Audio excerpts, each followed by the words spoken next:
winner's side, which is crazy.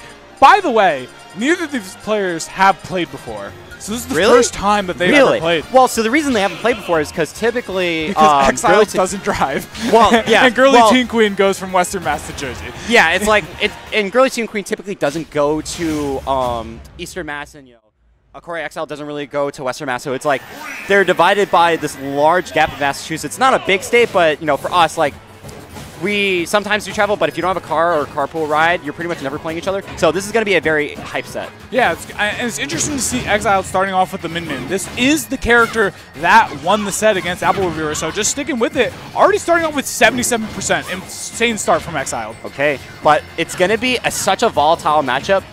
GrlyTeenQueen with the Bayonetta could just start getting those combos, pushing Exciled off stage in edge guard. But if you're Exciled, you're going to keep GrlyTeenQueen off this stage at all costs. You have such great disjoints against the character. Yeah, but one thing that Bayonetta does have in this matchup is that side B. It is so good at catching you if you try to jump and try to catch Bayonetta in the corner, can easily close down space in a short amount of time.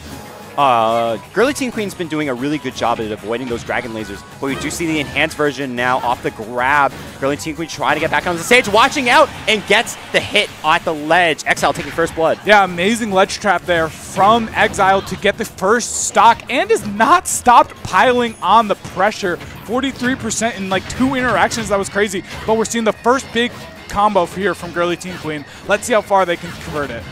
Yep, and right now, it's not like Exiled's out. 55% already online. You're getting great extra credit here in this second stock against GrlyTeenQueen. So it's going to be tough. You know, like how Melee has Marthritis, sometimes Bayonetta has Bayonetta-itis. I don't know if that's the best term to use. Yeah. But sometimes it is hard for this character to kill a little. Well, one thing I was saying about GrlyTeenQueen that makes them such a good Bayo is that Bayo struggles to get KOs as a character, but mitigating when those KOs happen and like not getting up to like 180 on every stock is huge, and that's something that Tejas is really good at. 100%. So right now the Ram is pushing GrlyTeenQueen off to the side, has to go for the recovery. That's not where you want to be against a character like Min. Dragon Laser off the jump, not going to get the KO just yet, but you're stuck in a similar situation as the first stock. You're trying to get off the stage. Up throw is actually not going to do it. Yeah, up throw is not going to do it right now, and ooh, the down smash is going to do it. Exciled is playing this insanely well right now. It looks like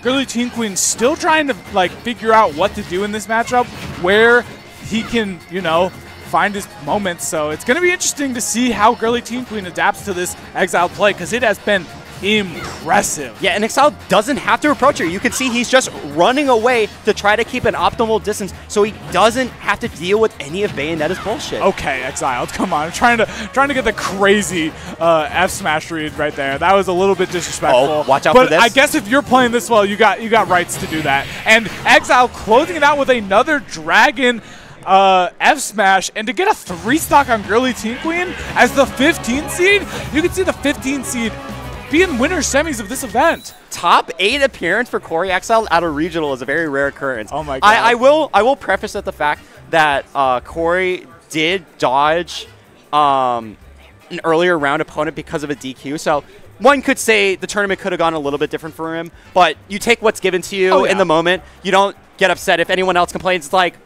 cry about it, or like have the opponent show up. I don't know what you're going to tell me. But like you said, this is a very commanding game #1 win. I personally don't know if GDQ has any other pocket characters. I've only ever really seen the Bayonetta. Wait, calling it GDQ is so funny.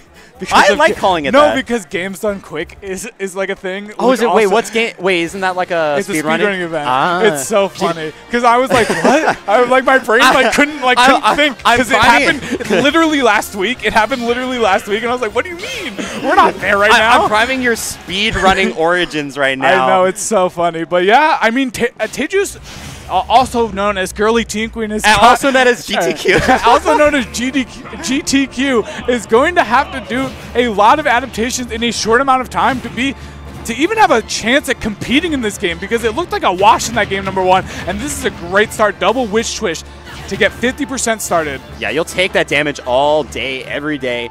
Exciled playing on a little bit of the back foot right now, trying to find his way. He's just trying to give himself a bigger gap. When you're playing on a stage like Hollow Bastion, you don't have as much room to work around with, so you're going to be fighting GrlyTeenQueen and the Bayonetta a little bit more up and close. Yeah, for sure.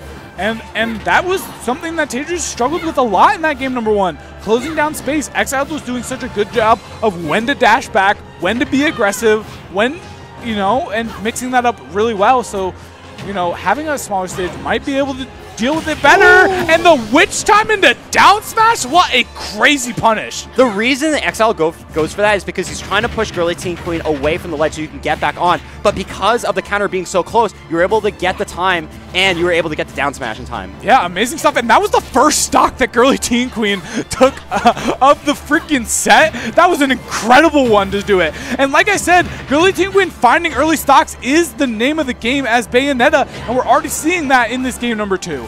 Yeah, Exciled just hasn't been able to find the momentum, hasn't been able to find the spacing. Oh! And a risky air dodge. GrlyTeenQueen not able to capitalize on it, gets that back air. It's still not enough, trying to get the recovery, but intercepted with Bayonetta's hitbox. No up social for Exciled, and now it's a 3-stock to 1 lead, and GDQ is now up for it. Yeah. It's funny. Oh my god. All right, yeah, for sure. And this is looking a complete reversal of game number 1, by the way. Yeah. Exciled dominant in game number 1. Tejas is the one dominant in this game number 2. And look at that, a 3-stocks to 1 lead. You almost could be saying that you could lack percentage or just die outright. A complete momentum shift compared to the last game. But we do have to mention that Exciled did win the first match. So if he were to lose, it's still counterpick advantage in terms of your stage. Yeah, very good point. But I have a feeling that we won't go back to PS2 ever again after game number 1. But let's see how that develops.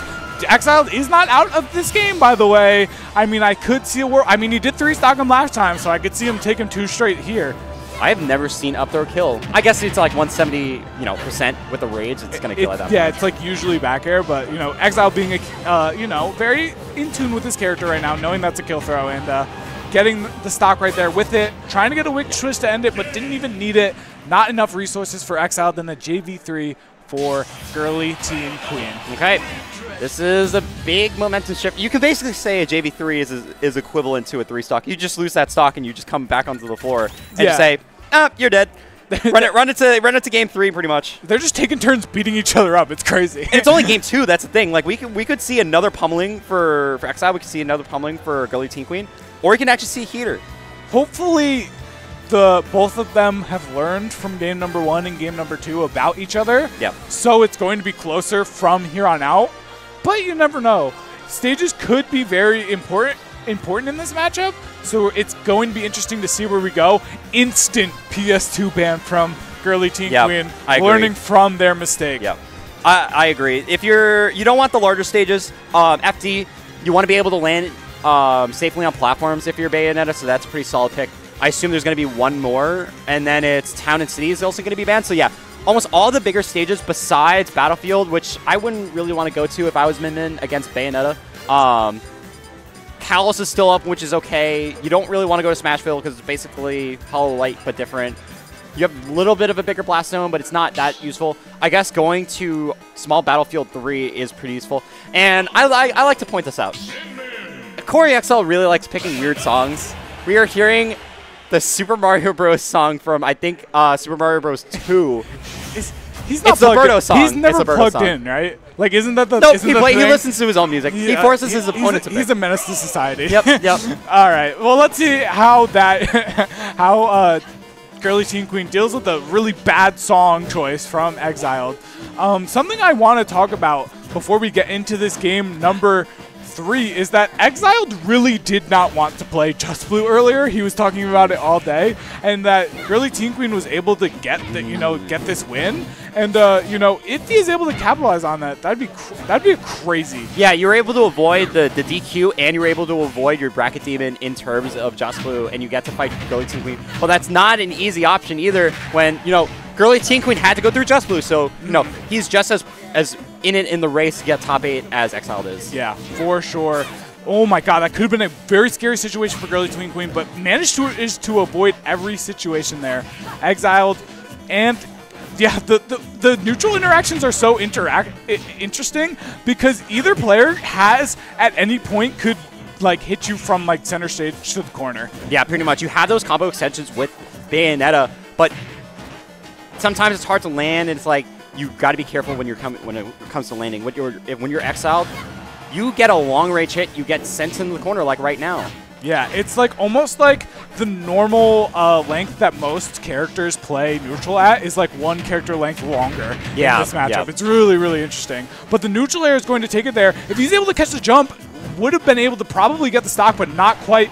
Is still converting on this. A couple of panic dodges from Exciled there, but neither being punished, crucially. No one has taken a stock, and it's nearly been 2 whole minutes. In the other 2 games, we saw clean and decisive a 3 stock and a JV3. So right now, they're playing a little bit more patient. Exciled just trying to find that one opening, getting the great distance, forcing GrlyTeenQueen towards the ledge. No Dragon Laser or Dragon Head. Going to get the KO. We do see the Ram Ram. It could potentially get a KO. We do see the Witch Time. It's actually going to send back to the stage. That's actually the worst possible scenario. Yeah, that was unfortunate for GTQ because, you know, they were trying to go for that neutral air to send him more off stage, but wasn't able to quite get it. Which I love the idea with those aggressive options coming off the ledge. That's the second time we've seen a Witch Time in that situation, and I'm sure it will not be the last in this set. Yep, and finally the first stock. 4 minutes, 38 seconds on the timer, and it's still 3-2, 159%. Exciled now just trying to add to that lead. 8% already in line, try to keep the distance. Watch out for that up tilt into the back air combo. Up air catching Exciled in the air, and it's still a hard time for GrlyTeenQueen to find this KO. Yeah, do you think it actually might go to time here? No, no shot. There's a timeline. It's not a very highly likely timeline, especially with that back air from GrlyTeenQueen, but I could see it happening. But yeah, we're even stocks. I feel like both players are just taking their turns, you know, getting their 1-2-piece combo, and for Bayonetta 3 or 4, you know. But you know, neither player getting that really big opening, which is what we saw from both of them in their respective game wins. I think after testing the waters in the first stock alone, they're starting to rack up a little bit more damage against each other. As we see the side special into this extreme combo extension, but no extension on the second afterburner kick. So that's going to be living for Exciled. The percent is still in favor of GrlyTeenQueen for just a moment. So right now, I mean, maybe we'll go to time, but I still don't think so. Yeah. I just love how patient both players are playing, you know? Like, just trying to take every situation so carefully, because as we've seen before, if you make the wrong move in this matchup, you could be dead. And that is exactly what happened there for Exciled to take the stock and go up 2-1 in this game number 3. Okay, solid position, but that's the opening that GrlyTeenQueen wants, but doesn't get a solid enough KO option. Tries to go for the downer, reading another option from Exciled. We do see the Witch Twist on the arm attack, and now even stocks. So do you know that when Bayonetta released in Smash 4, it would Witch Time would work on all projectiles, and then they changed it so that it was like a little bit closer to Bayonetta will do it. Because Min Min's arms are not considered projectiles, you can just Witch Time from across the stage. And that's the first time we're seeing that from GrlyTeenQueen, which to get that stock and potentially get this game number 3 to swing counter pick advantage in their favor. Yep, right now both players are just trying to find that one opening, 44 and 56% respectively for both players. They're at the percent where early combo extensions aren't really necessarily going to work, but trying to get that damage out to about 100% is going to give you so much pressure going into this final stock. Yeah, we're seeing a lot of air dodges from Exciled in disadvantage, and we're not seeing it get punished by Teju's, getting away with it time and time again. I have a feeling that if he keeps going for it, Teju's is going to punish him one of these times. Will Teju's be able to close out this ledge situation? Unfortunate DI from Corey Exciled, and Teju's going up 2 stocks to 1. 1 win away from winner's side top 8. As you're going to see in the replay in just a moment, Corey Exciled has been holding on to Ram at these lower percentages against Bayonetta. You typically use Ram for being able to get those KOs. Maybe you're just trying to use it as a way to rack up the damage. Maybe if you're catching GrlyTeenQueen holding shield, you're going to be eating a lot of shield damage as Bayonetta, but not really using it's Megawatt, sorry, not Ram. Megawatt. Ram is the disc. Yeah, that one. Correction, yes. All right, yeah. Megawatt trying to catch an option off the ledge, but not able to quite do it there, and is 1 game away from the loser's bracket here, and GrlyTeenQueen already starting off with an offstage situation. not able to convert it into much more than 28% though. Okay, GrlyTeenQueen taking the early advantage, trying to find this combo extension right here with the up special, delaying the side B, getting the full combo, just missing on the up air, but you'll still take 64%. Yeah, that's a Bayonetta bread and butter right there, and GrlyTeenQueen of course has those. But what are you going to do in the corner there? That was an amazing side B to catch the roll, and it's looking like Tejas is very comfortable. This is a lot different than game number 1. That was a 3-stock for Exciled. 100%. It was just that adaptation for GrlyTeenQueen. Unfortunate SD from Exciled going for the down air. Wasn't able to get the up special close enough towards the ledge to get the snapping. So that's going to be a quick stock for GrlyTeenQueen, but we could be seeing the Dragon Head potentially pick up a quick KO. Yeah, potentially right here in the corner. Catching him with the Ram 2 times in the corner, but not able to follow up in the right way. Still though, Corey Exciled getting neutral interaction after neutral interaction to even up the stocks at 0 apiece. Amazing stuff. Yeah, Exiled's been able to get those KOs at the ledges with the Dragon Head attack. So that's been how he's been consistently just getting the ways to put him in the lead. Right now, obviously a little bit even, getting the damage out, 31%. But here comes a potential big combo extension, gets air out with the air dodge, and now Exciled breaks out and gets center stage. Yeah, Exciled gets center stage, and that has been a huge difference maker in a lot of these stocks in this set. Is when Tejas is off stage, can Exciled convert it into stock? Not able to convert it there, and now it's GrlyTeenQueen's turn, but Exciled takes it back immediately in the scrap. Okay. Oh my god, 88% got the kill sparks, just barely. Good DI for GrlyTeenQueen, just living on the left side of a small battlefield. Corey Exciled trying to find that one opening left. You have the Megawatt online to pick up a quick KO. All you have to do is mash it out, but you can't mash it out if Bayonetta is on your grill like this. No up special getting the KO just yet, but 98% you'll take it. Yeah, that was a huge deficit in percentage there for GrlyTeenQueen. That was easily, oh my god, that's going to be the stock. Oh, I don't even care about what I was saying. Tejas is 1 stock away from going into winter semis. Yep, this is a solid bracket here. You beat Just Blue, and you could potentially being Exciled, but you got to watch out. It's even game, so it's anyone's game at this point. Right now, it's still been in favor of GrlyTeenQueen, especially with these earlier combos. You got the fair going into the side special, up special, side special, up special once again, trying to finish it off with a forward air, and that's 74%. Yeah, we've seen Exciled go for a lot of air dodges, and that was a great adaptation from Tejas to go for the forward air. Not able to finish off the stock, but getting 100% in the meantime. How is Tejas going to finish it off, or will Exciled have something to say? That's a huge opening for Exciled in the corner. Yeah, you'll take it 29%. You got to get out of this corner. You got to get out of GrlyTeenQueen's offense. You cannot let this character touch you at all from here on out. Watch out for the air dodge. Up tilt into the backer on the sweet spot, and that is going to do it. GrlyTeenQueen is going to be advancing into the top 8. Yeah, impressive performance from GrlyTeenQueen, knowing exactly the percent that up tilt will connect with back air, just fishing for it. We saw it in the corner earlier. I thought it was it. You and me both got a little panicked because of it. Getting it that time and going into winner's side top 8. This is another top 8 performance from GrlyTeenQueen. They got top 8 at the final failsafe, which I think was their last big regional tournament, if I'm not mistaken. Top 8 here at Critical Mass, doing it in Tri-State, doing it in Massachusetts, can do it all. Impressive performance from them.